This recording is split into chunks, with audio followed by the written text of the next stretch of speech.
4 سال یہ فتنہ جو ہے حکومت میں رہ کر، اس میں کوئی آپ ایریا اٹھا لیں، چاہے وہ اکانومی ہو یا وہ فارن ریلیشنز ہوں یا وہ فارن پالیسی ہو یا وہ گورننس ہو، کون سا ایسا ایک کوئی بھی ایریا ہے جو آپ اٹھا لیں جس میں اس نے ملک کی تباہی نہیں کی؟ اور 4 سال میں قرضے کہاں چلے گئے ملک کے، 4 سال میں اکانومی کتنی زمین زیر زمین چلی گئی، اور جو مہنگائی کے حالات ہو گئے، اس شخص کو تو بولنے کے قابل نہیں رہنا چاہیے، اور یہ شخص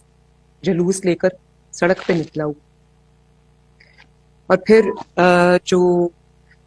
ان کے لانگ مارچ کی حفاظت کے لیے اتنے لوگ لانگ مارچ میں نہیں ہوتے جتنی حفاظت کے لیے پنجاب پولیس کے لوگ ہوتے ہیں، تو یہ جو کروڑوں اربوں روپیہ قوم کا، ٹیکس پیئر کا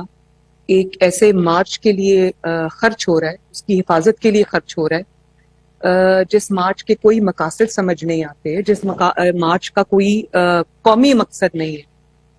مجھے تو یہ سمجھ نہیں آتی کہ اتنی بے دردی سے قوم کا پیسہ خرچ کرنا، اتنی بے دردی سے قوم کے وسائل کو لوٹنا، اس کے لیے بھی مجرمانہ غفلت اور مجرمانہ جو ذہنیت ہے وہ اس کی ضرورت ہے۔